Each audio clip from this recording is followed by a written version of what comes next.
Meeting in South Suburban Dolton ended in chaos last night. And ABC 7 was the only camera still inside the Dolton Village Hall when activist Jedediah Brown returned to the podium and confronted Dolton trustee Andrew Holmes over sexual assault allegations. Brown started to yell and demanded personal answers from Holmes before he launched to the front of the room, headed toward Holmes. Brown was immediately surrounded by police and was taken away. Trustee Andrew Holmes, who is also a well-known victims advocate, is accused of sexually assaulting a former Dolton employee during a village-funded trip to Las Vegas last year. Holmes has not been charged with any crime at this time, though the allegations are presently under investigation by Las Vegas police, and they are also the subject of a civil suit filed by the alleged victim. Liz Nagy has more on what happened before the confrontation cleared the room.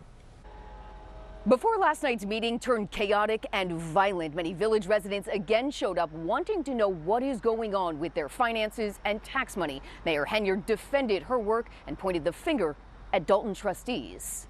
Dolton's frontline responders arrived at Village Hall in uniform, more than a dozen deep, to demand answers. That we've been serving the village without a contract for 5 years. Currently, the village still refuses to negotiate, making progress extremely difficult and if not impossible. The South Suburban firefighters say their financial situation is far worse than even they know. So my question is, do we have workman's comp insurance? We will continue to serve despite the fact our health insurance is not being paid, our retirement funds are being taken from us, and workers' compensation claims are not being handled properly. The revelation was a plea, but as part of the public comment, the firefighters left without immediate answers. Their frustration was the most glaring, but far from the only one, from residents who lost patience with a legally embattled Mayor Tiffany Henyard. I need to know what's going on with the money in the village of Dolton. In her monthly mayoral update, shunned by residents who visibly ignored her, I am literally the beacon of light for Dolton. Mayor Henyard fired back at her detractors.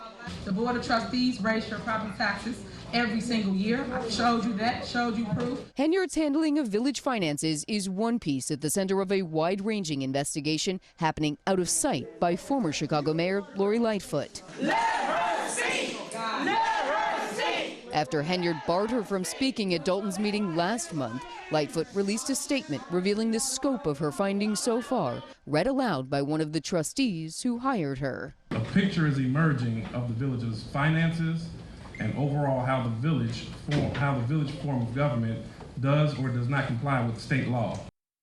Lightfoot's statement also said she is experiencing what she called predictable roadblocks. She says she's been stonewalled by Mayor Henyard and some of the employees here in the village of Dolton. She's currently operating under a $30,000 budget, which she says she has not yet reached. Lightfoot says she will continue this investigation until she gets the answers she started working for. Watch breaking news on YouTube. Subscribe to ABC 7 Chicago Eyewitness News.